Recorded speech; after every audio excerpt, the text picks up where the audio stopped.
Good morning, ma'am. Good morning, ma'am. Good morning, ma'am. Good morning, Nitin.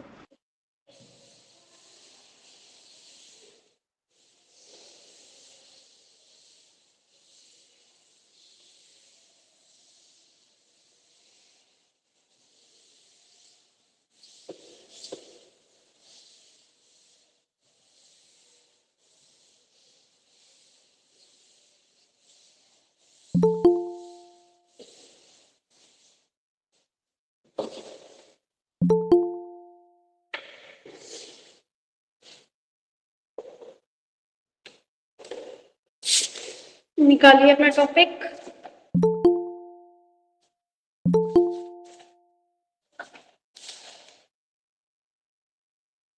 Good morning बेटे।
निकालिए बेटा।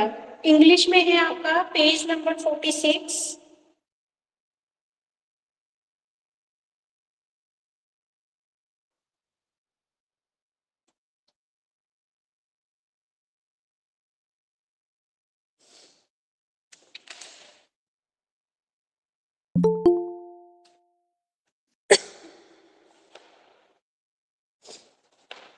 Hindi medium में है Good आपका। morning, ma'am. गुड मॉर्निंग बेटा। हिंदी मीडियम में है पेज नंबर 73 और लक्ष्मी वाली बुक में है पेज नंबर 99।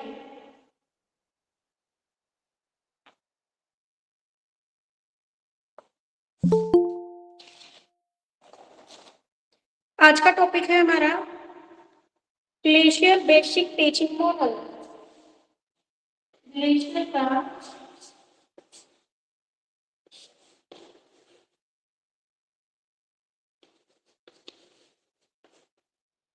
ग्लेशियर बेसिक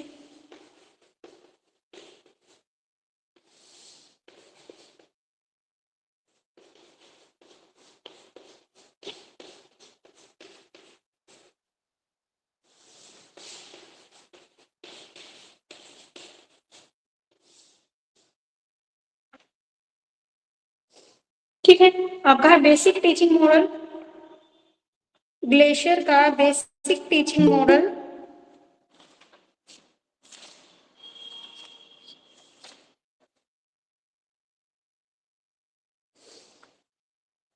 ये किसने दिया था भाई? ये है हमारा बेसिक टीचिंग मॉडल। इसको हम बेसिक टीचिंग मॉडल भी बोलते हैं। ये ग्लेशियर द्वारा 1962 में दिया गया। ये जो मॉडल है टीचिंग का, ये क्या है हमारा साइकोलॉजिकल सिद्धांतों पर आधारित है।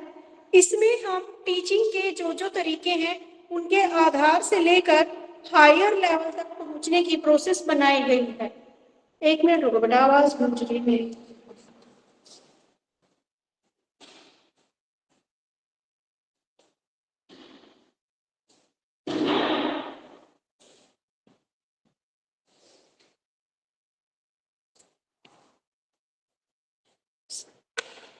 ग्लेशियर ने दिया है ये मॉडल, कब दिया है? 1962 में दिया है।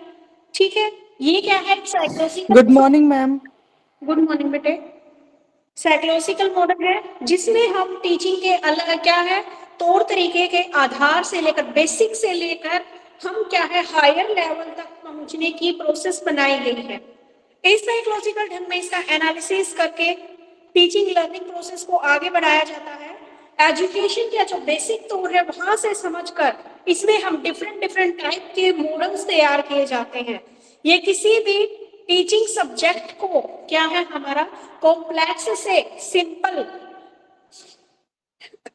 सिंपल में प्रस्तुत करता है। यह टीचिंग मॉडल क्या है? फ्लेक्सिबल है। इसमें स्टूडेंट्स की नीड्स के अकॉर्डिंग जितने भी हमारे फैक्टर्स हैं उनमें चेंज किया जा सकता है। इसी कारण से यह ऑब्जेक्टिव मॉडल निर्धारण पर बल देता है। इसी कारण से यह उद्देश्यपूर्ण मॉडल को निर्धारित करने पर बल देता है।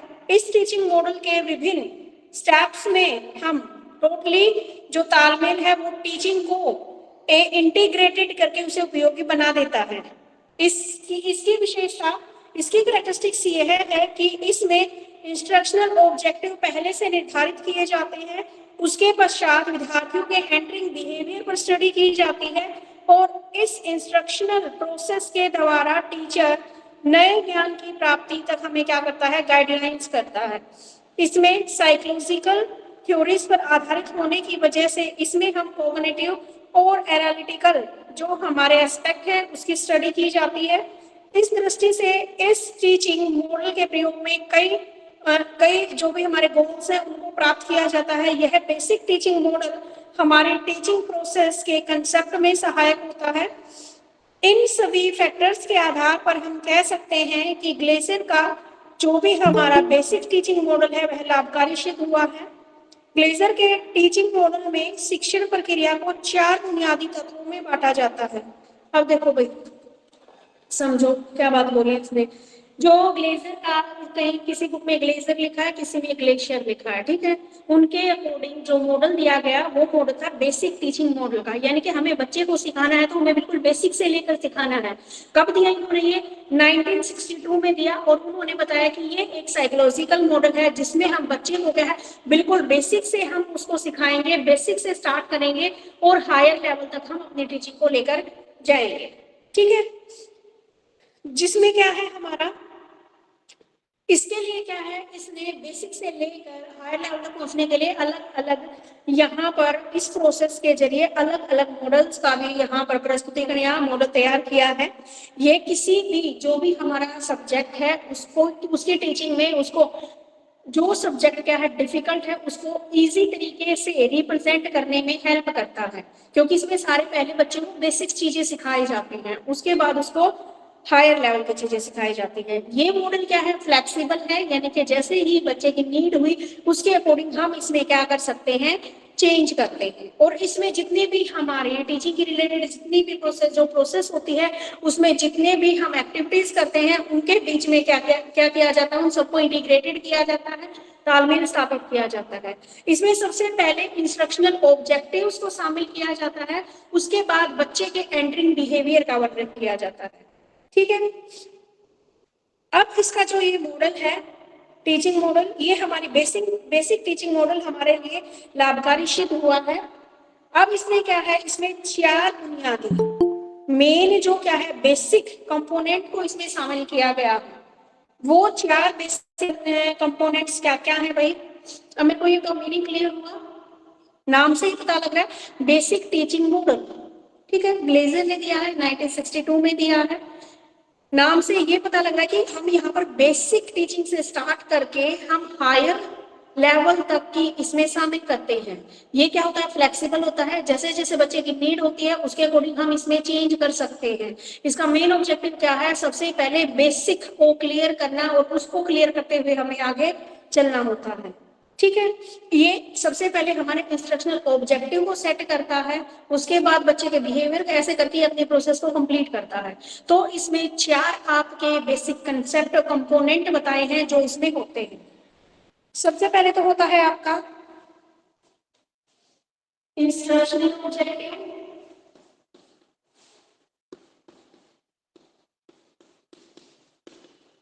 सबसे पहले बोला इसने हमारे पास क्या होना चाहिए, इंस्ट्रक्शनल ऑब्जेक्टिव।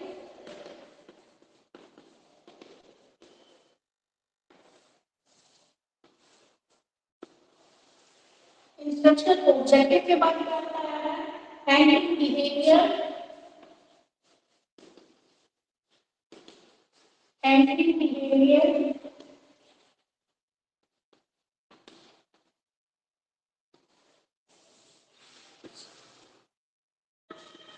उसके बाद आपका इंस्ट्रक्शनल प्रोसीजर होता है,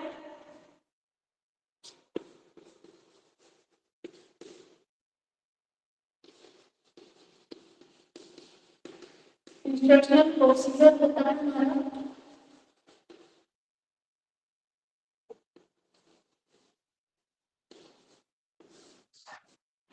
मैम काफी देर हो गई है क्लास स्टार्ट हुए। बेटा 5 मिनट हुई है। अच्छा मैम वो लिंक उन्होंने सेंड नहीं किया था ना, तो अब सेंड किया है तो अभी ज्वाइन किया है, तो ऐसा लग रहा है काफी निकल गया। नहीं नहीं, अभी मैं वेट कर रही थी ना 5-7 मिनट, तो मैंने बच्चों का वेट किया है, उसके बाद अभी स्टार्ट किया है, बस जस्ट मैंने क्लियर करवाया है। उसके बाद है परफॉर्मेंस,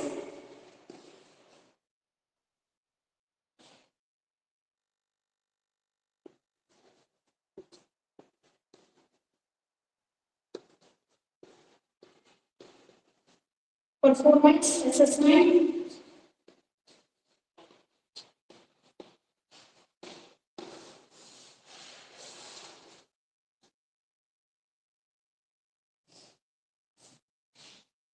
सारे के सारे क्या हमारे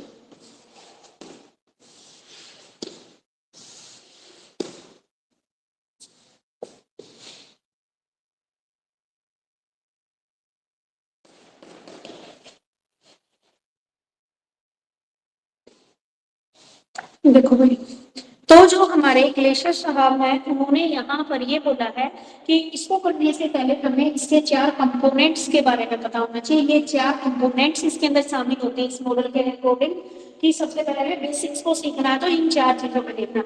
सबसे पहले हमारे सामने इंस्ट्रक्शनल ऑब्जेक्टिव होने चाहिए। इंस्ट्रक्शनल ऑब्जेक्टिव के बाद हमारा क्या है, एंट्री बिहेवियर, उसके बाद हमारा instruction procedure and performance assessment. मेरे को ऐसा लग रहा है जैसे ये ना पहले आया हुआ है हमारे पास, चाहे किसी भी मॉडल में या थ्योरी में हमने पढ़ा हो, पढ़ रखा है ना, ऐसा लग रहा है। बिल्कुल, सबसे पहले आता है हमारा इंस्ट्रक्शनल ऑब्जेक्टिव।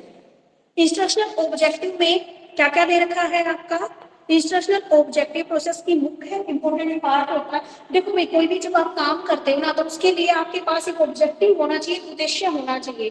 कोई भी चीज आप सीख रहे हो, अगर उसका आपके पास एक ऑब्जेक्टिव है या कोई ऑब्जेक्टिव या उद्देश्य है, तो उस काम को क्या है, आप जल्दी सीख पाते हो। तो यहाँ पर इसने बोला गया है कि जो हमारे इंस्ट्रक्शनल ऑब्जेक्टिव्स हैं, वे ऑब्जेक्टिव हैं जो हम क्या करते हैं, complete a part of the instructional शिक्षण अधिगम प्रक्रिया में मुख्य भूमिका अदा करते हैं। इन ऑब्जेक्टिव के आधार पर ही हम टीचिंग कार्य किया जाता है, जिन्हें किसी इंस्ट्रक्शन की समाप्ति पर प्राप्त करते हैं। इन ऑब्जेक्टिव के आधार पर ही टीचिंग कार्य किया जाता है। यह टीचिंग लर्निंग के आधार पर कार्य करते हैं। टीचिंग विशेष विधि को निश्चित दिशा प्रदान करती है। उद्देश्यों के द्वारा आगे आने वाले उद्देश्यों के विकास, अधिगम और अनुदेशन का मार्गदर्शन होता है। इस प्रक्रिया को हम क्या बोल सकते हैं, वर्क एनालिसिस भी कह सकते हैं। विद्यार्थी के व्यवहार में उचित सुधार होना चाहिए। देखो भाई, मेन बात आपकी देखो, इंस्ट्रक्शनल ऑब्जेक्टिव, जो भी काम हम पहले करते हैं तो उससे पहले हमारे कुछ ऑब्जेक्टिव होने चाहिए। अगर हमारे सामने ऑब्जेक्टिव होंगे तो जो हमारी लर्निंग टीचिंग जो प्रोसेस है उसको क्या है, एक बेस मिल जाएगा, ताकि हमें एक काम करने का बेस मिल जाएगा कि हमें इन ऑब्जेक्टिव को सेटिस्फाई करने के लिए हमें पढ़ना है। तो यहाँ पर इसने ये जो ऑब्जेक्टिव है इसको इसे 3 पार्ट में डिवाइड कर दिया कि कुछ स्कूल के ऑब्जेक्टिव होते हैं, टीचर्स के ऑब्जेक्टिव होते हैं और स्टूडेंट्स के ऑब्जेक्टिव होते हैं। ठीक है, स्कूल का ऑब्जेक्टिव क्या है, स्कूल का ऑब्जेक्टिव यहाँ ये है कि भाई मेरे बच्चे अच्छे से पढ़े और उनकी जो भी रिजल्ट है वो 100% रहे। उसके बाद आता है टीचर का ऑब्जेक्टिव और स्टूडेंट का ऑब्जेक्टिव। ऐसे ही टीचर का ऑब्जेक्टिव क्या है कि भाई मैं अच्छे से पढ़ाऊं, मेरा जो भी सिलेबस है बच्चों को अच्छे से समझ में आ जाए। और बच्चों का यहाँ पर, स्टूडेंट का क्या ऑब्जेक्टिव है, स्टूडेंट का यहाँ पर ऑब्जेक्टिव है कि भाई मुझे समझ में भी अच्छे से आ जाए और मेरा रिजल्ट भी क्या है 100% रहे। तो ये हमारे क्या है इंस्ट्रक्शनल ऑब्जेक्टिव, यानी कि कोई भी काम करने से पहले अगर हमारा उद्देश्य हमें क्लियर होगा, ऑब्जेक्टिव अगर हमें क्लियर होगा, तो वो काम सीखने में हमें क्या रहेगी, आसानी रहेगी। तो यहाँ इंस्ट्रक्शनल ऑब्जेक्टिव को 3 टाइप्स में बांटा है, स्कूल के ऑब्जेक्टिव, टीचर के ऑब्जेक्टिव एंड स्टूडेंट के ऑब्जेक्टिव। स्कूल के ऑब्जेक्टिव क्या हो सकते हैं? स्कूल का मेन ऑब्जेक्टिव यही होता है कि हमारे बच्चे अच्छे से पढ़े और उनका रिजल्ट जो है वो 100% आए, क्योंकि रिजल्ट 100% आएगा तभी क्या है नए बच्चे उनके स्कूल से जुड़ पाएंगे। उसके बाद टीचिंग करने ऑब्जेक्टिव है। टीचर का ऑब्जेक्टिव ये है कि मैं अपनी क्लास में आऊं, समय से मैं अपना सिलेबस कंप्लीट करवाऊं, सिलेबस को कंप्लीट करवाने के साथ साथ मेरे स्टूडेंट्स को भी वो अच्छे से समझ में आ सके। ऐसे स्टूडेंट का क्या है, भाई स्टूडेंट के तो दोनों ही ऑब्जेक्टिव है, स्टूडेंट अच्छे से समझना भी चाहता है, पढ़ना भी चाहता है और अच्छे मार्क्स भी गेन करना चाहता है। तो सबसे पहले क्या होना चाहिए, हमें हमारा इंस्ट्रक्शनल ऑब्जेक्टिव्स क्लियर होने चाहिए। उसके बाद क्या देखते हैं हम, एंट्रिंग बिहेवियर। फिर देखा जाता है कि बच्चे का एंट्रिंग बिहेवियर कैसा है, यानी कि जो मैंने इंस्ट्रक्शन दिए हैं कि बच्चे को कुछ आता है या नहीं आता है। मेरी क्लास में बच्चा है, मैं शुरू वाले दिन चलो कोई भी टॉपिक करवाने से पहले मैं बच्चों से एक बार पूछ लेती हूँ कि बच्चों को जो टॉपिक में कराने जा रही हूँ उसके बारे में कोई नॉलेज है या नहीं है। तो ये बच्चे का क्या कहलाएगा, एंट्रिंग बिहेवियर। यानी कि क्लास में बैठते ही कोई टॉपिक शुरू होता है तो बच्चे का पूर्व का ज्ञान भी उसका क्या है, उस टॉपिक से रिलेटेड उसका पहले से पढ़ा हुआ ज्ञान भी उसका क्या है, एंट्रिंग बिहेवियर है कि बच्चे को कितना आता है कितना नहीं आता है। ठीक है, कि बच्चे के अंदर कितनी लर्निंग एबिलिटीज है, किस तरीके से वो समझ सकता है। ठीक है, ये आपका किसमें आता है, एंट्रिंग बिहेवियर में। उसके बाद चलता है आपका एंट्रिंग बिहेवियर। देख लिया आपने बच्चे का कि मेरी क्लास में इतने बच्चों को तो चलो अच्छे से जल्दी से समझ में आ जाएगा, इनको कुछ आता है और इन बच्चों को कुछ कम आता है, तो ये हमने देख लिया। उसके बाद करते हैं हम अपनी इंस्ट्रक्शनल प्रोसीजर, जिनको फिर हम अपना टॉपिक बच्चे को समझाते हैं। टॉपिक एंट्रिंग बिहेवियर देखने के बाद बच्चे को टॉपिक समझाया हमने, जो हमारी लर्निंग की टीचिंग की प्रोसेस थी वो चालू की। यहाँ पे जो जो टॉपिक था मैंने पढ़ा दिया, बच्चे को समझा दिया। अब उसका अप्रेजल किस में होगा, परफॉर्मेंस असेसमेंट के अंदर। ठीक है, तो इंस्ट्रक्शनल प्रोसीजर में जो भी हम क्या है बच्चे को इंस्ट्रक्शन देते हैं, उनसे क्वेश्चन पूछना, उनसे लेक्चर के मेथड से उनको पढ़ाना, डेमोन्स्ट्रेशन से, फिर बीच बीच में उनसे मैंने क्वेश्चन पुट अप किए हैं कि बेटा समझ में आया है या नहीं आया है। फिर बोल कर या बच्चे क्या करते हैं, या तो ओरली मेरे को बता देते हैं, या कुछ बच्चे ऐसे होते हैं कि मैम लिख के दिखा दूंगा, ऐसे वाले बच्चे भी होते हैं। तो इसमें क्या है, आपका पहले से निर्धारित जो उद्देश्य होते हैं उन्हीं ऑब्जेक्टिव को ध्यान में रखकर हम अपने टीचिंग लर्निंग प्रोसेस को कंप्लीट करते हैं यहाँ पर। और उसके बाद जब हमारी ये इंस्ट्रक्शनल प्रोसीजर है, जो टीचिंग लर्निंग प्रोसेस है, वो कंप्लीट हो जाती है, तो हम देखते हैं परफॉर्मेंस असेसमेंट की। परफॉर्मेंस असेसमेंट में ये देखा जाता है कि मेरे बच्चे का जब मैं क्लास में आई तो कैसा बिहेवियर था। यहाँ पर बिहेवियर का मतलब कि मेरे बच्चे को कितना आता था, और अब जब मेरी टीचिंग लर्निंग प्रोसेस खत्म हो गई है तो उसके बाद मेरे बच्चे की कैसी परफॉर्मेंस है। इट मीन्स अगर बच्चों की परफॉर्मेंस अच्छी रही तो आपके जो इंस्ट्रक्शनल ऑब्जेक्टिव है वे आपके सेटिस्फाई होंगे। अगर आपके बच्चे की परफॉर्मेंस अच्छी नहीं रही, उसको नहीं समझ में आया, तो आपके इंस्ट्रक्शनल ऑब्जेक्टिव यहाँ पर सफल नहीं हो पाए हैं, आपको और मेहनत करने की जरूरत है। तो फिर से वही प्रोसेस आपके दोबारा से स्टार्ट हो जाए।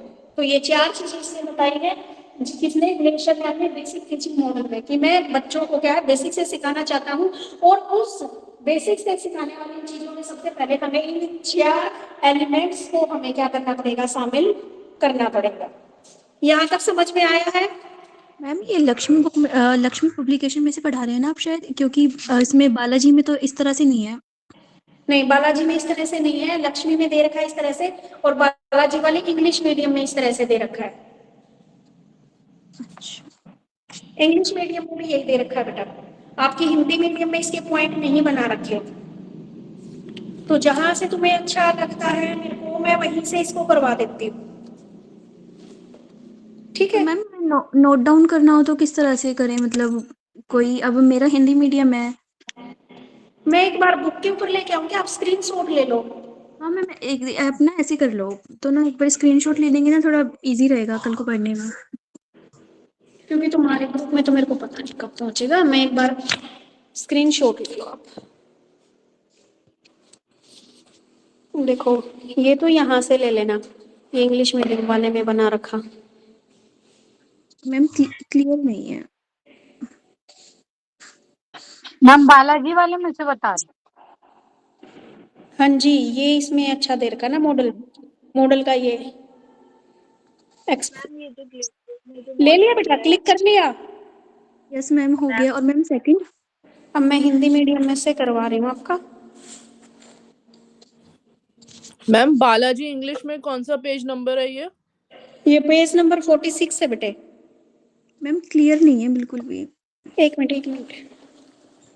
वो वीडियो डालेंगे ना तो आप नोट कर लेना। अरे यार वो वीडियो में भी क्या होता है, साउंड ही नहीं होता है पीछे। कल भी जो क्लास की वीडियो है उसमें साउंड ही नहीं था बिल्कुल। कोई अगर दोबारा लेक्चर अटेंड करना हो या समझना हो तो कैसे कोई समझे। नीतू मैम मैम कभी से बोलना पड़ेगा, नीतू मैम से। वो कभी कभी बेटा साउंड नहीं रहता है, बट साउंड रहता है, हमेशा ही रहता है। दो नहीं तीन तुम, वीडियो में अरे बस साउंड अरे नहीं है। तुम झगड़ा करने के बजाय ना फटाफट अपने वो ले लो, मैम हो स्क्रीनशॉट ले गया, लो। ये तो हो गया, स्क्रीनशॉट तो ले लिया। अब देखो इसका नीचे का। नीचे हो गया। मैम 1 सेकंड 1 मिनट ऊपर दिखाना ना, मेरा मेरा नहीं हुआ। ये लो। मैं क्या करूँ। दिख रहा है अच्छे से? हो गया मैम। ये इसका नीचे का है, एक ही पेज पे।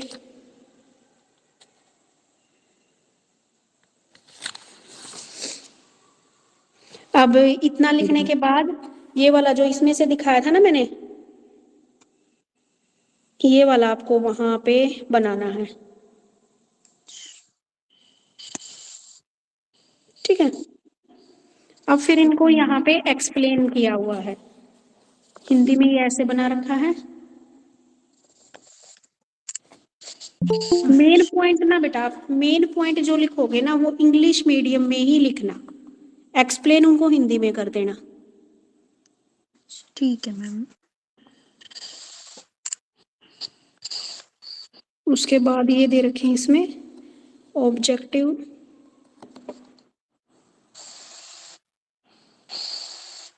तो मैम वैसे इंग्लिश मीडियम में क्यों लिखना है, नहीं याद रहे तो इंग्लिश में क्यों लिखना है। देख, एक तो यहाँ पे दे रखा है ये ग्राफ। अब तू देख कौन सा इंटरेक्टिव लग रहा है, ये ग्राफ अट्रैक्टिव लग रहा है या ये वाला? अट्रैक्टिव अट्रैक्टिव तो ये लग रहा है मैम, इंग्लिश मीडियम वाला। फिर इसीलिए तो बोल रही हूँ। अच्छा अच्छा। तो जो चीज जहां से बेस्ट लगे वहीं से कर लो। अब ये है आपके स्कूल के ऑब्जेक्टिव। उसके बाद है आपके ये शिक्षक और विद्यार्थी।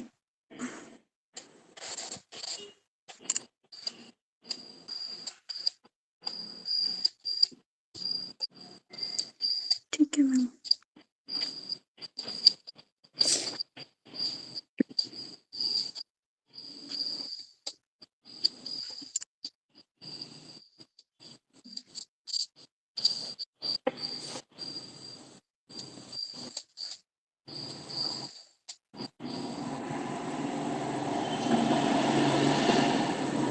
उसके बाद आपका परफॉर्मेंस असेसमेंट वाला। इसमें तो मैम काफी लेंथी दिया हुआ है, बालाजी में तो इस तरह से बिल्कुल नहीं दिया हुआ कुछ भी। हिंदी मीडियम वाली बालाजी जो है।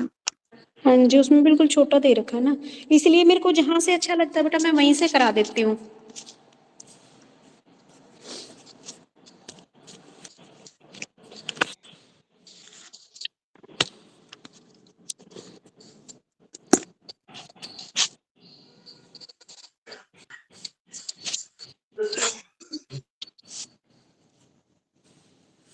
ये आगे समझ में आ गया सभी को? मैम मेरे को ये ग्लेजर का बेसिक मॉडल समझा दीजिए ना, मैंने लेट से ज्वाइन किया था। बाकी बच्चे बताओ, मुझे यहाँ तक समझ में आ गया? हाँ अरे बस भाई मेरे ये को तो ये लग रहा है ना। पॉइंट तो समझ में आ गए, एक बार मीनिंग तो वो देर से ज्वाइन किया था ना, तो एक बार मीनिंग और कोई पता नहीं, लग करा जाएगा दूंगा ना। मैं, वो करा दूंगी। मेरे को ये लग रहा है ये ट्राइपॉड मेरे फोन को गिराएगा।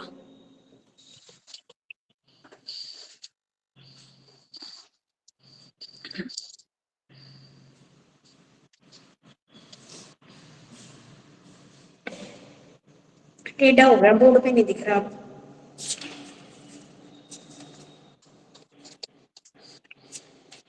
बाकी बच्चे जो स्टार्टिंग से क्लास में, उनको सबको समझ में आ गया? Yes ma'am. ठीक है, वेरी गुड।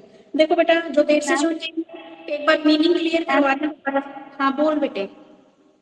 मैम एक क्वेश्चन था, जैसे ये इसने components of basic teaching model दिया है, तो ये सारे पॉइंट्स ना उसके जैसे सेम, बिल्कुल सेम है, ये जो शिव कुमार मित्रा ने जो पॉइंट्स दिए थे हाँ साइकोलॉजिकल थ्योरी ऑफ टीचिंग में। हाँ जी, मैं बोल रही थी ना कि ये कहीं तो हमने पहले पढ़े हुए हैं।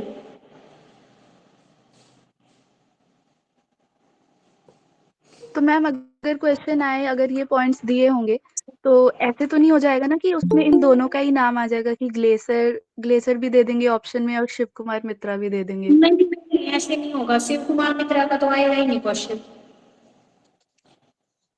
इसमें तो ये इंडियन मॉडल है। वो बेटा देखो, अंदर का जो प्रोसीजर है, इन्होंने किसने क्या कर रखा, आपस में कॉपी कर रखा इन्होंने, और कुछ नहीं कर रखा। सबने क्या है, एक दूसरे कॉपी कर रखा, बस अंदर के नाम को थोड़ा बहुत चेंज कर दिया, मॉडिफाई कर दिया, नहीं तो अंदर का एक्सप्लेनेशन सभी की वैसे ही है ऑलमोस्ट, ओके तुम जो मैम। पढ़ा है। देखो बेटा, जो हमारे ग्लेशियर है, ग्लेशियर ने कौन सा मॉडल दिया है, बेसिक टीचिंग मॉडल दिया है। ये उन्होंने 1962 में दिया है।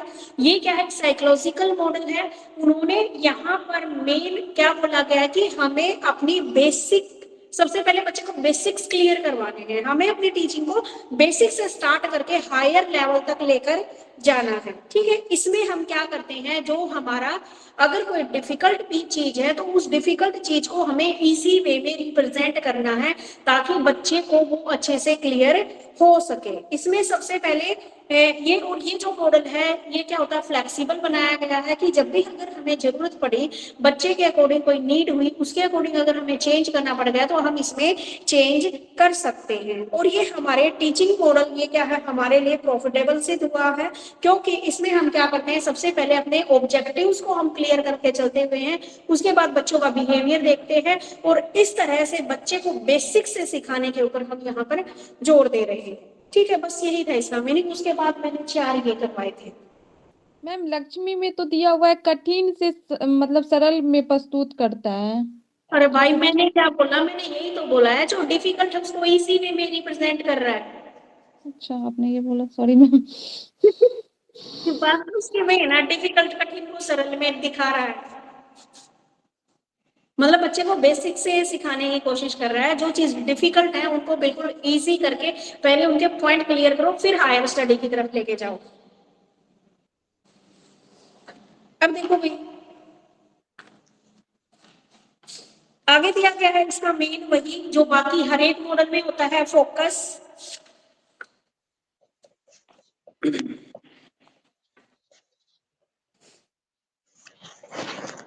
अब वही एलिमेंट इसमें आ गए आपके, फोकस, सिंटैक्स। हाँ, बस एक पॉइंट और जुड़ा है इसमें, प्रिंसिपल ऑफ रिएक्शन वाला। स्पोर्ट सिस्टम, आपका सोशल सिस्टम, एंड एक जुड़ा, हाँ जी, social system, social system, support system, and उसके बाद है आपका एप्लीकेशंस ऑफ द मॉडल।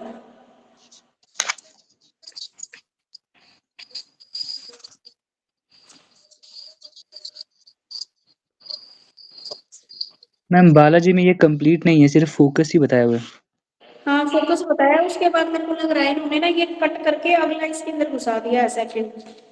कोई बात यस नहीं मैम। बेटा, फॉर्मेशन तो पता लग ही गई, हर एक में वही पॉइंट है, हाँ जी। सेम पॉइंट है।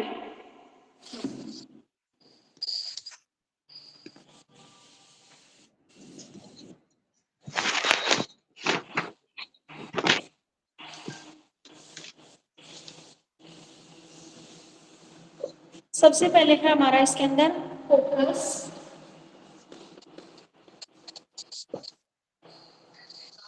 दूसरा है हमारे पास सिंटैक्स, थर्ड इसमें जो है हमारा प्रिंसिपल ऑफ रिएक्शन,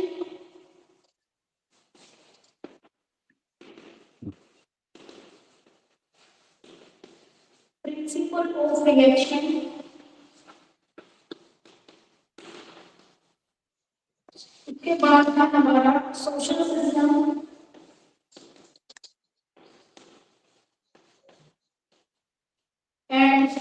हमारा स्कोर सिस्टम।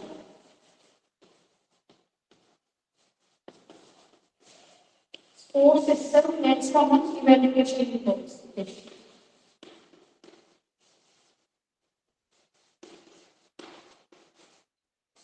ठीक है भाई,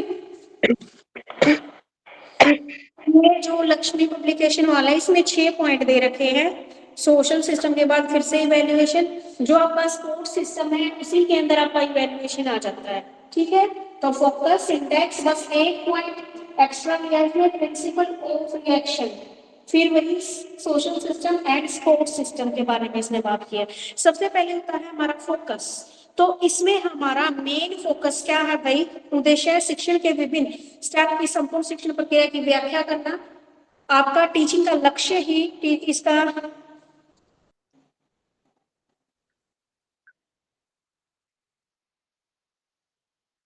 एक मिनट रुको, ये तो जो हमने अभी पढ़े थे मैम, ये वही है सारे ना, चारों? हाँ सारे नहीं है ये।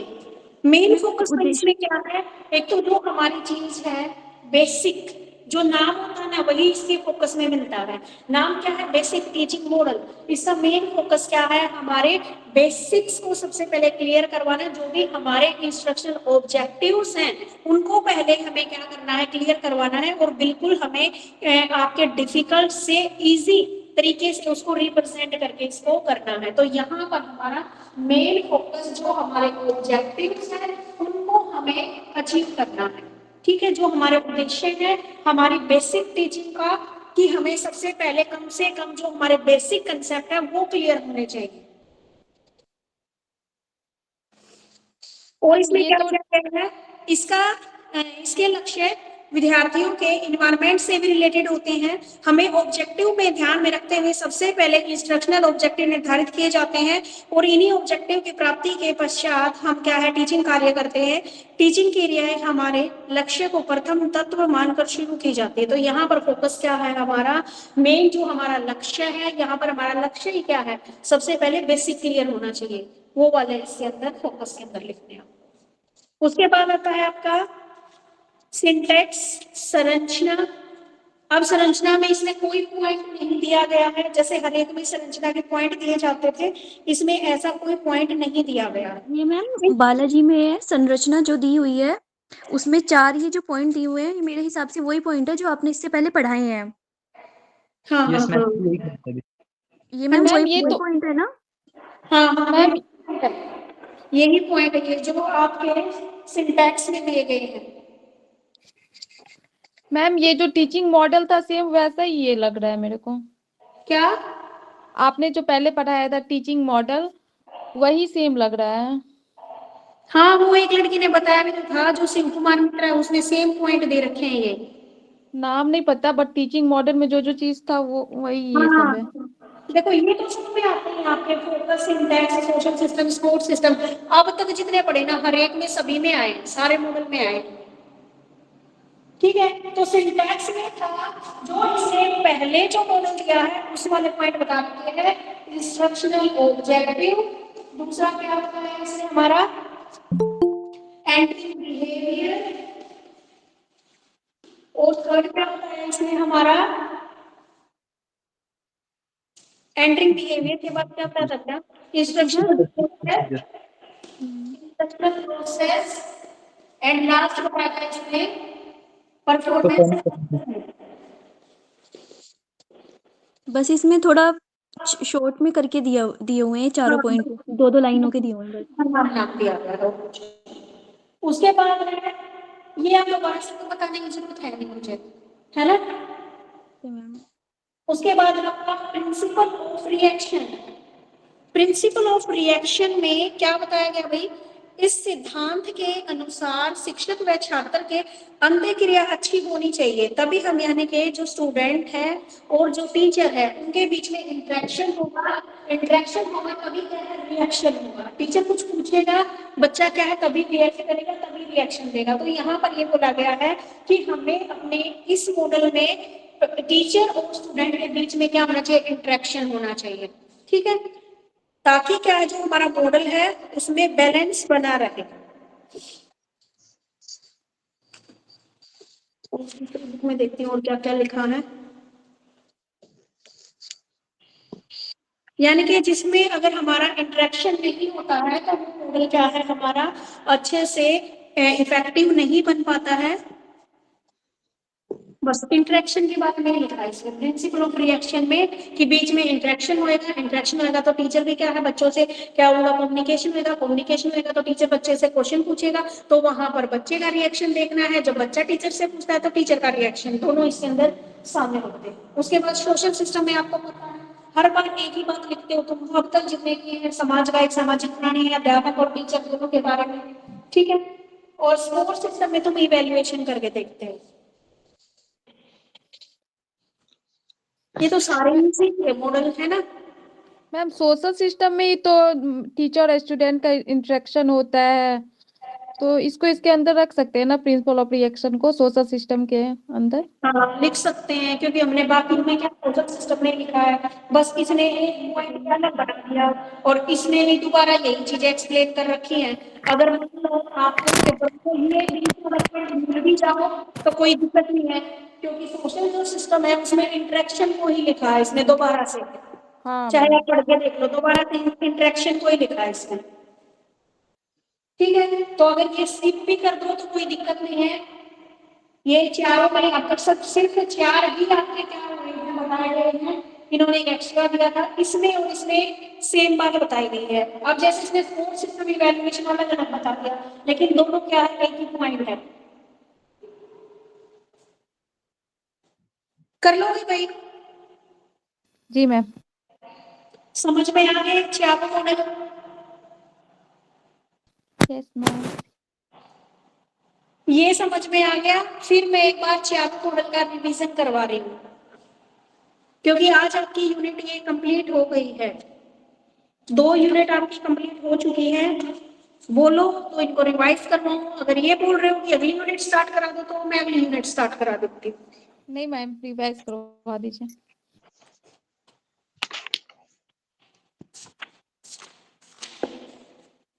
चलिए फिर जो हमारा फर्स्ट मॉडल था ब्रूनर का कंसेप्ट अटेनमेंट मॉडल, वो निकाल लीजिए। मैम पेज नंबर एक बार बताना।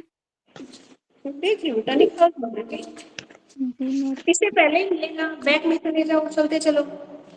ये रहा 67 है पेज नंबर आपका, 65 से है।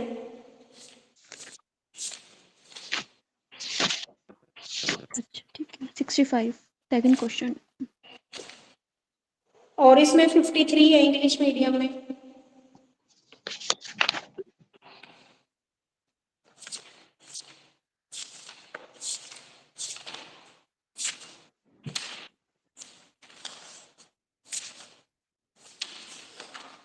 इसमें 87 है आपका लक्ष्मी वाले में। तो फर्स्ट था हमारा कंसेप्ट अटेनमेंट मॉडल। इसके बारे में बताइए, आप लोगों को मैं पहले पढ़ा चुकी हूँ, तो जिसको इसके बारे में पता है वो प्लीज बता दीजिए। देखो जितना आप दूसरों को समझाओगे ना उतना चीजें आपको अच्छे से क्लियर होती है, बोलते हैं ना ज्ञान बांटने से बढ़ता है। तो जिसको आया हुआ है समझ में वो बताइए मुझे। मैम कंसेप्ट अटेनमेंट का मतलब होता है कि हमें कोई कंसेप्ट कितना क्लियर हो रहा है और हम उस कंसेप्ट को कितना क्लियरली स्टूडेंट तक ट्रांसफर कर रहे हैं। मतलब बहुत ही इजी प्रोसेस में कोई डिफिकल्ट सब्जेक्ट है, मान लो कोई डिफिकल्ट टॉपिक है, तो हम उसे कैसे स्प्लिट कर सके कि बच्चा इजीली उसे ग्रास्प कर सके और लर्न कर सके। और मैम हम कोरिलेट करके ही सीखते हैं। कोई भी नया कॉन्सेप्ट अगर हमें सीखना होता है, लाइक कोई भी चीज की पहले से जो भी हमें आता है उससे हम रिलेट करके फिर ही और आगे सीखते हैं इसमें। हाँ लाइक जी, अगर हमने काउंटिंग सिखानी है तो बच्चे को टॉफी के एग्जाम्पल से सिखाते हैं। हाँ वो जी। वाला एग्जाम्पल दिया था इसमें। और बताओ। इसमें मैम 5 स्टेप्स भी थे ना, 5 स्टेप्स थे, कुछ नेम, एग्जाम्पल और फिर एटीट्यूड, नहीं वैल्यू करके नहीं कुछ था मैम। हाँ यही है। हाँ जी, नाम था, फिर एग्जाम्पल देना था, फिर इसकी यूज कहाँ है। आगे बोलो।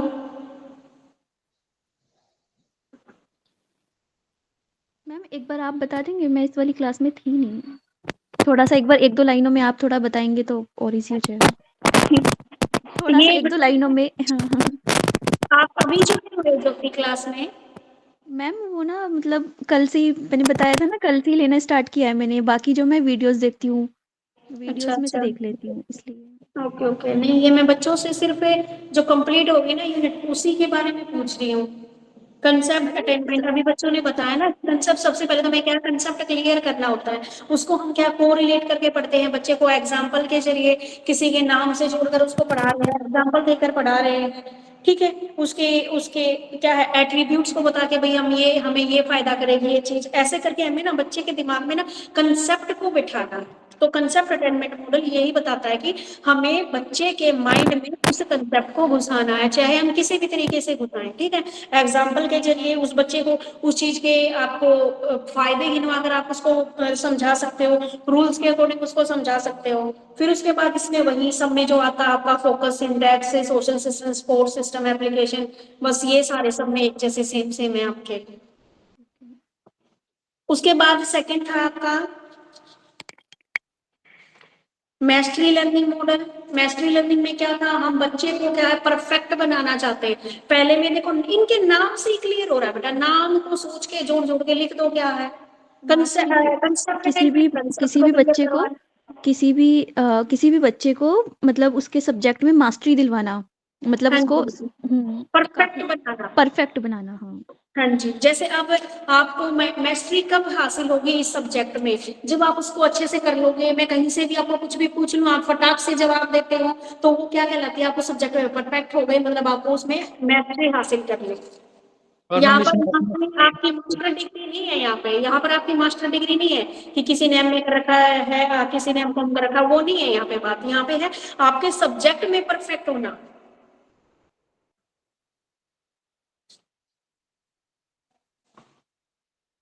और बताओ मुझे।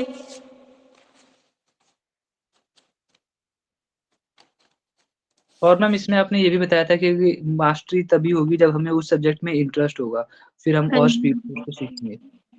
हाँ इंटरेस्ट होगा, सही बोल रहे हो, और वो रुचि। बच्चे की सीखने की स्पीड पर डिपेंड करेगा मैम। हाँ और जी, मैम इसके सिंटेक्स में हमने 5-6 चीजें पढ़ी थी, जैसे कि ऑब्जेक्टिव हमारा, हम किस ऑब्जेक्टिव से बच्चे को मास्टरी कराना चाह रहे हैं, लर्निंग प्रोसेस हो गया। Then ma'am organisation of behaviour, will check कि स्टूडेंट का बिहेवियर कैसा है, क्या वो इंटरेस्टेड भी है लर्निंग में। Then ma'am development of material, हम अपना मटेरियल देखेंगे कि हम उसे वीक तरीके से पढ़ा रहे हैं या फिर हमारा बहुत ही मजबूत मटेरियल है कि वो बच्चे के मतलब इजीली उसको मेंटल स्टेटस को भी उसको ग्रास्प कर रहा है और वो इतना इजी अट्रैक्टिव भी लग रहा है कि वो लर्निंग के लिए मतलब काफी ज्यादा हम कहते हैं ना उत्तेजित हो रहा है। And then ma'am closeness of factor हो गया। एंड देन लास्ट में चेक करते हैं progress of student remedial teaching के थ्रू, डायग्नोस्टिक टेस्ट के थ्रू, कि बच्चे को वो टॉपिक आया कि नहीं आया, उसने वो मास्टर करा है कि नहीं करा उस चीज में। हाँ जी। और किसी को देखो जब ये आ गया ना जैसे हम मैंने सबको दिया तो सब अपनी अपनी राय दे रहे हैं ना यहाँ पे, तो सब आगे के मॉडल में जिसमें आई थी आपकी आइडिया से रिलेटेड बात, ब्रेनस्टॉर्मिंग में आई थी ना, कि कोई भी कंसेप्ट दे दिया, कोई भी प्रॉब्लम दे दी, इसमें सब अपने अपने आइडिया निकाल के लाते हैं। यहाँ पर देखो यहाँ पर ब्रॉड हो गया, मैं क्वेश्चन पढ़ा रही थी सिर्फ मेरे माइंड से पढ़ा रही थी, अब यहाँ पर आपके 25 बच्चों के और माइंड लग गए, तो 25 नए आइडियाज हमारे पास आ गए उस क्वेश्चन के अंदर जोड़ने के लिए। और बताइए नेक्स्ट नेक्स्ट मॉडल के बारे में बताइए मुझे। Next inquiry. हाँ जी, इंक्वायरी ट्रेनिंग मॉडल, पूछताछ, नाम से ही पता लग रहा इसमें है। मैम हम की इंक्वायरी कर रहे होते हैं कि बच्चों को उसके अंदर एबिलिटी ये डेवलप हो रही है कि वो हमसे क्वेश्चंस पुट अप कर सके टॉपिक से रिलेटेड, उसकी ये हम स्किल डेवलप कर रहे हैं कि वो लाइक फॉर एग्जांपल अगर हमने उसे मैथ्स में डेसिमल सिखाया है तो फिर वो डेसिमल से रिलेटेड जितने भी क्वेश्चंस होंगे उसके दिमाग में आ रहे होंगे वो उस चीज को पुट अप कर सके, हमसे पूछ सके, अपने कॉन्सेप्ट क्लियर करे, उस स्किल को डेवलप करते हैं हम इसमें। हाँ जी, क्योंकि हमारी क्लास में बहुत सारे बच्चे ऐसे होते हैं जो एक्टिव होते हैं, जो हर बात बात पे पूछते रहते हैं, लेकिन कुछ बच्चे ऐसे होते हैं जो शर्माते रहते हैं और कभी भी नहीं पूछते क्लास में। तो जो बच्चे ये पीछे रह रखे हैं, जो नहीं पूछते हैं, उनके अंदर हमें क्या है, ये इंक्वायरी वाली जो स्किल्स है उसको डेवलप करना है। आगे और बताइए बेटा, सब एक एक दो दो पॉइंट बताते रहा करो, जो आप समझा दोगे ना वो आप कभी नहीं भूलोगे। इसमें मैम बच्चों की जो अंदर हिचकिचाहट है टीचर से पूछने की, उसको उसको खत्म किया जाता है, हाँ उसको जी, थोड़ा कम किया जाता है।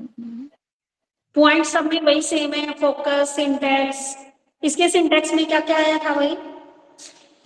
बच्चे की समस्या को समझना, हाँ जी, प्रॉब्लम वाली बात। उससे रिलेटेड वो आंकड़े तैयार डेटा करना कलेक्ट या फिर करो, फिर सॉल्यूशन डेटा का कलेक्ट समाधान करना। निकालो, फिर डेटा को ऑर्गेनाइज करके देन इंक्वायरी प्रोसेस का एनालिसिस करो।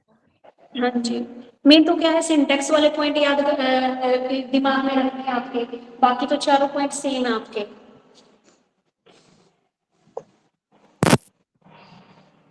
और अगला आज हमने किया ये, उसके बारे में बता दीजिए, ग्लेशियर का जो बेसिक टीचिंग मॉडल है। बच्चे को बेसिक से स्टार्ट कराना, कुछ भी जो चीज़ हम सिखाते हैं उसको बेसिक से क्लियर कराने, बेसिक कंसेप्ट क्लियर कराने। ठीक है, और इसमें क्या क्या था? इसमें मैम कोई भी जैसे डिफिकल्ट टॉपिक होता है हमारा, तो हम उस डिफिकल्ट टॉपिक को कैसे इजीली क्लियर करा सकते हैं। फॉर एग्जांपल हमें किसी को परसेंटेज सिखाने से पहले हमें उसे पॉइंट के बारे में बताना होगा, हमें उसे डिवीजन एंड मल्टीप्लिकेशन सिखाना होगा मैम। हाँ जी बेटा, देखो क्लास में पार्टिसिपेट किया करो, कुछ ही बच्चे बोल पाते हैं। ये बच्चे जो बोल रहे हैं ना, इनको जब इनकी प्रैक्टिकल होएगी ना, इनको डर नहीं लगेगा, ये इजीली समझा सकते हैं आपको। और जो बच्चे बिल्कुल नहीं बोल रहे ना, उनको उस टाइम पे डर लगेगा। तो अपना फिर यहीं पे दूर करो क्लास में। तो सब बच्चे, चाहे आप छोटा, चाहे आप देख के बोलो, कोई दिक्कत नहीं है मुझे, चाहे आप देख के बताओ, उसमें कोई दिक्कत नहीं है मुझे, एटलीस्ट बोलो, ताकि जो आपका ये जो मॉडल बोल रहा है इंक्वायरी, आप पूछताछ वाला, कि आप बताओ भी, आप पूछो भी, वो स्किल डेवलप हो सके।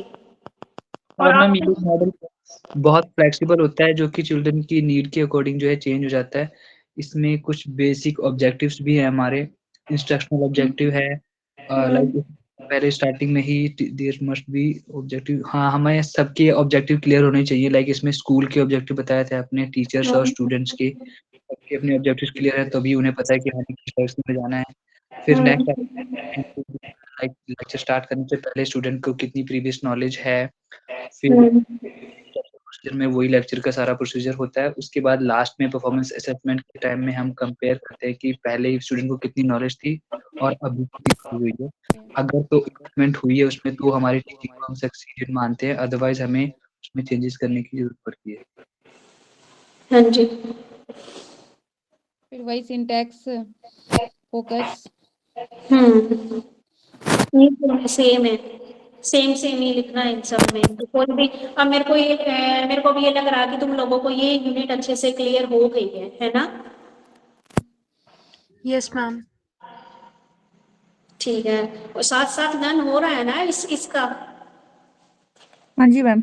और पिछली बुक के क्या हाल चाल, उसको रिवाइज कर रहे हो या नहीं कर रहे हो? या ठीक ही साथ होगा।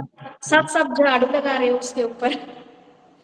कहीं इसमें रहो और उसको भूल जाओ, तो उसको भी साथ साथ रिवाइज कर लेना बेटा। ज्यादा नहीं तो वीक में एक बार तो उसको रिवाइज कर ही लो आप लोग। Yes ma'am.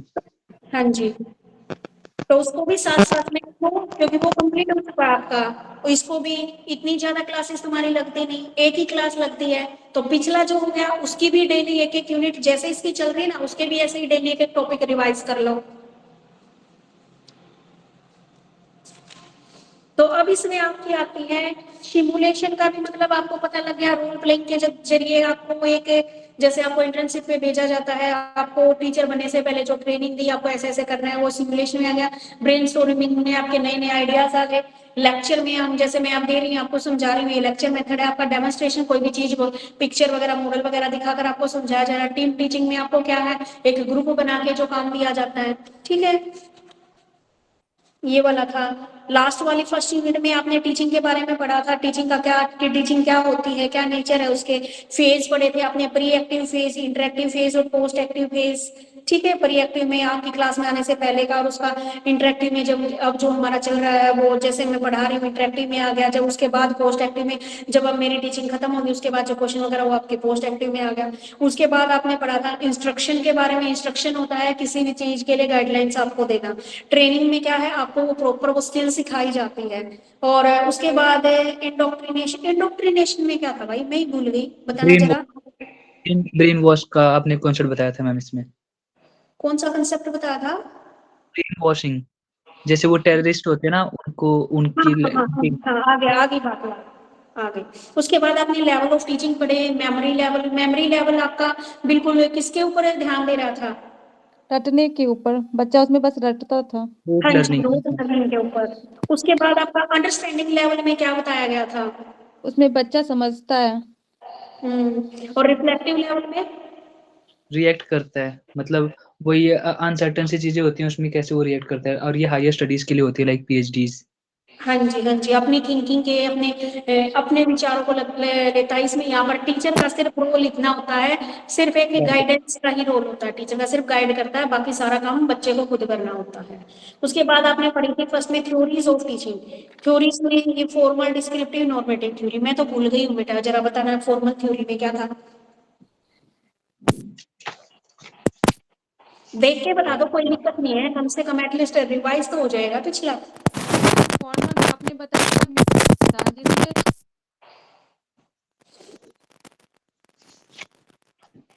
वो भूल जाता है, उसको रिकॉल करवाना पड़ता है। और दूसरा आपने बताया द कम्युनिकेशन थ्योरी, इसमें टीचर और स्टूडेंट के बीच कम्युनिकेशन होता है। फिर थर्ड था द मॉडलिंग थ्योरी, इसमें स्टूडेंट का बिहेवियर चेंज किया जाता है। और फोर्थ था द म्यूचुअल इंक्वायरी थ्योरी, इसमें बच्चे से पूछताछ किया जाता है। हाँ वही आ गया अभी जो बोल किए थे उसमें भी। म्यूटिक थ्योरी सुक्रांत ने दिया था। हाँ, आत्मा का ज्ञान वगैरह। और मैम देखो आपने टाइप ऑफ टीचिंग थ्योरी पढ़ी थी, आपकी 3 टाइप दे रखी थी, formal, descriptive, normative. Formal theory ने 4 थ्योरी में बांट दिया। एक तो थी जो सुकरात ने दी थी कि हमें तो ज्ञान पहले से ही आता है, पिछले जन्म से ही आता है, बस हम भूल गए हैं अपने जन्म लेने के बाद, बस हमें उसको क्या है याद कराने की जरूरत है। ये म्यूटिक थ्योरी ने खुद पढ़ा था। उसके बाद कम्युनिकेशन थ्योरी आई थी हमारी। कम्युनिकेशन में बच्चा क्या है, टीचर बच्चे के साथ इंटरेक्शन हो रहा है, कम्युनिकेशन के जरिए क्या किया जा रहा है, सिखाया जा रहा है। उसके बाद है मॉड्यूलिंग थ्योरी, इसमें बच्चे के बिहेवियर में हमें चेंज करने की बात आई थी। उसके बाद म्यूचुअल इंक्वायरी थ्योरी, जो म्यूचुअल इंक्वायरी थ्योरी है वो आपके ये जो मॉडल है ना इंक्वायरी मॉडल, इससे रिलेटेड है ये आपके। तो ये थी फॉर्मल थ्योरी में, ये 4 टॉपिक हमने पढ़े थे। उसके बाद डिस्क्रिप्टिव थ्योरी। डिस्क्रिप्टिव थ्योरी में थ्योरी ऑफ इंस्ट्रक्शन दिए जाते हैं बच्चों को कि बेटा आपको ऐसे काम करना है, ऐसे करना है। उसके बाद है आपका prescriptive theory of teaching. Prescriptive यानी कि उपचारात्मक शिक्षण सिद्धांत। बच्चों को कोई प्रॉब्लम है, समझ में नहीं आया तो हम उसको दोबारा से समझाते हैं, दोबारा से रिकॉर्ड करवाते हैं। तो ये थी डिस्क्रिप्टिव थ्योरी में। उसके बाद नॉर्मेटिव थ्योरी में भी 4 प्रकार की बताई थी आपकी। कॉग्निटिव थ्योरी ऑफ टीचिंग, जो हमारे संज्ञान से, हमारे माइंड से रिलेटेड बताएगी। उसके बाद teacher of behaviour, theory of teacher behaviour. Theory of teacher behaviour में आपके टीचर के बिहेवियर का भी आपके ऊपर इफेक्ट पड़ता है। और जो बिहेवियर था, इसने एक टर्म ली थी, जो टीचर का बिहेवियर है वो कुछ फैक्टर्स के ऊपर निर्भर करता है, जिसमें आपके टीचर के खुद के वेरिएबल्स होते हैं, स्टूडेंट के वेरिएबल होते हैं और इन्वायरमेंट के वेरिएबल। उन सबका मल्टीपल क्या होता है, टीचर का बिहेवियर। उसके बाद आई थी आपकी psychological theory of teaching. Psychological में ये बताया था हम साइकोलॉजी का हमारे ऊपर इफेक्ट पड़ता है, यानी कि जो माइंड में हम डेली सोचते हैं उस चीज का हमारे ऊपर इफेक्ट पड़ता है।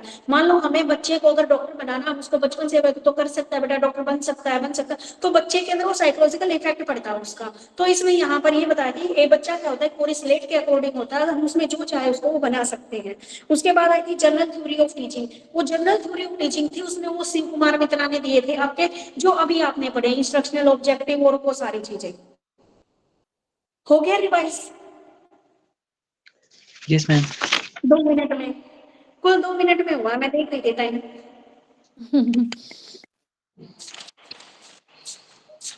बस ये था आपका फर्स्ट यूनिट में। सेकंड में भी गिने चुने टॉपिक थे, तुम्हें सारे आते हैं, है ना?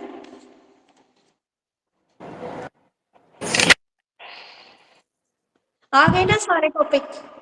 Yes ma'am. ठीक है, तो कल हम स्टार्ट करेंगे लर्निंग की यूनिट। एक बार लर्निंग की यूनिट में मैं देख लेती हूँ, तुम्हें बता देती हूँ तुम्हें घर से क्या पढ़ना है, ताकि आपको जल्दी वो समझ में आ जाए।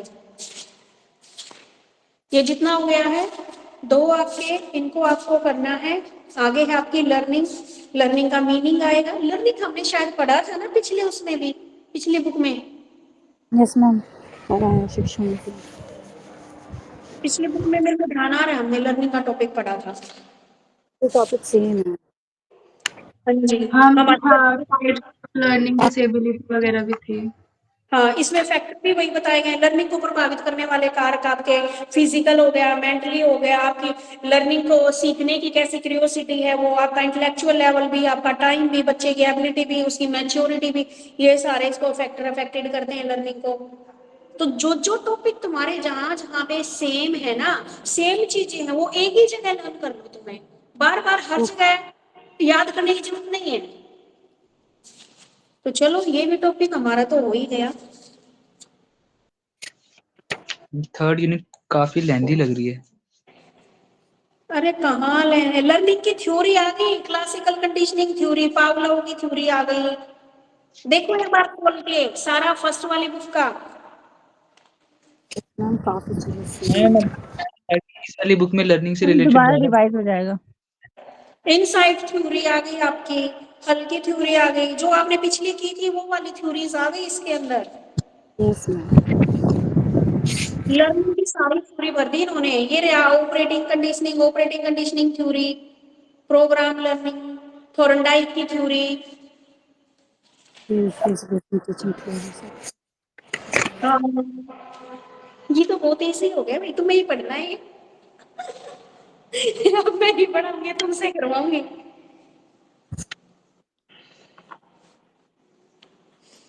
देखो, और ये बात तुम्हें यहाँ पे थ्योरी करने की जरूरत नहीं है।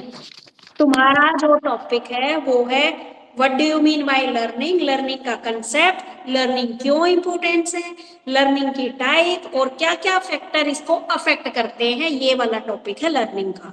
उसके बाद अगला टॉपिक आ जाता है, इसमें इसने थ्योरीज की बात नहीं की है। हाँ, हो सकता है टाइप में थ्योरी पूछ लिया हो, तो ये मैं बोल नहीं सकती।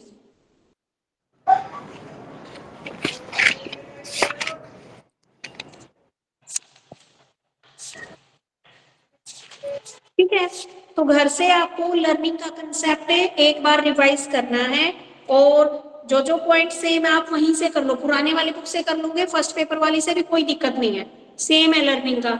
वहां पे याद क्या होगा, वो भी यूनिट रिवाइज हो जाएगी और आपकी ये भी हो जाएगी। उसके बाद इसमें हम पढ़ेंगे एम लर्निंग क्या होती है, ऑनलाइन लर्निंग क्या होती है, कंसेप्ट ऑफ ई लर्निंग के, कंस्ट्रक्टिविज्म किया है ना हमने पहले। यस मैम, बार ये बार रिपीट काम हम सीखने की कोशिश करते हैं इसमें, इस कंसेप्ट के अकॉर्डिंग। ये मेरे ख्याल में उस बुक की 4th यूनिट में था, लास्ट ही पॉइंट होगा शायद। यस मैम, आपने बताया था बच्चा करके ही सीखता है हाँ इसमें जी, तो देखो ये तो यूनिट आपकी मिक्स मिल गई वहां से। जो जो टॉपिक सेम है ना, वो एक ही जगह याद कर लेना, या तो यहाँ याद कर लेना या उस वाली बुक से याद कर लेना। उसके बाद उसमें आएगा आपका Flander interactional analysis, concept procedure significant in teaching learning. Flander वाला क्वेश्चन आ जाता है। यूज ऑफ आईसीटी, इसमें 2 ही क्वेश्चन बन रहे हैं आपके, या तो फ्लेंडर बन रहा है, फ्लेंडर इंटरेक्शनल एनालिसिस, या फिर लर्निंग का क्या है, इसके फैक्टर बता दो, फैक्टर अफेक्टिंग। एक तो क्वेश्चन लर्निंग के ऊपर बनेगा और एक फ्लेंडर के ऊपर बन जाएगा। और ये जो आपका कंस्ट्रक्टिविज्म है, लर्निंग स्टाइल है, e learning, am learning, online learning, ये 4 नंबर के अकॉर्डिंग है। और ये यूज ऑफ आईसीटी, ये भी 4 नंबर के अकॉर्डिंग है। तो 2 ही क्वेश्चन बन रहे हैं इसमें तो, एक तो लर्निंग वाला, एक ये फ्लेंडर वाला, बाकी 4 मार्क्स के हैं।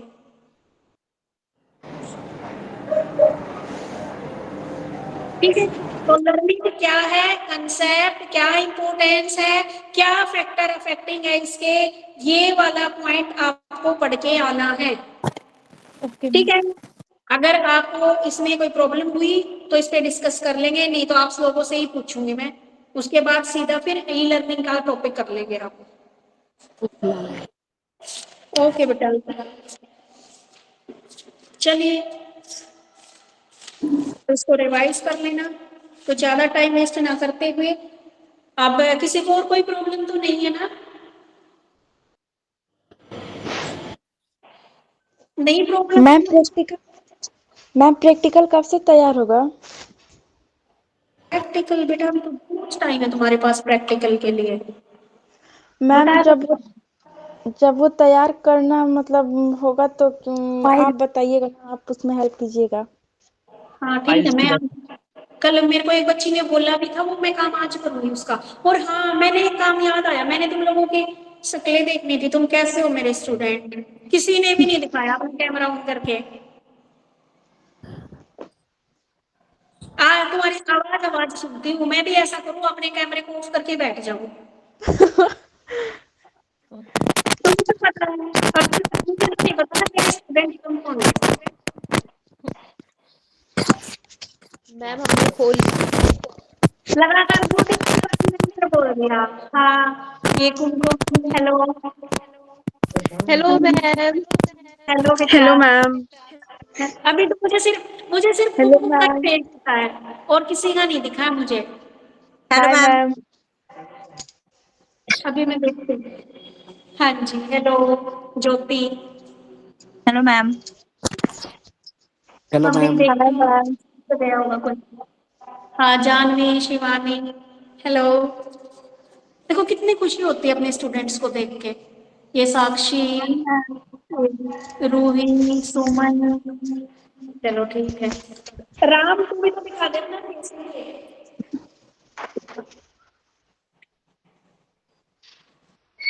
हेलो बेटे। Good afternoon ma'am. Good afternoon. और वो अपना रोशन लाल कहाँ है? मैम रोशन। बहुत आवाज नहीं आ रही। अच्छा आवाज नहीं आ रही। मैम रोशन की बहुत टाइम से। अच्छा रोशन अच्छा। गायब हो गया। नहीं क्लास में तो डेली आता है वो। Hello ma'am. चलो ठीक है। अब बेटा जो लर्निंग वाली यूनिट है वो अपनी पढ़ के आना। और फिर कल हम तीसरी यूनिट का ये लगा लो, एक टॉपिक तो आपको आता ही है।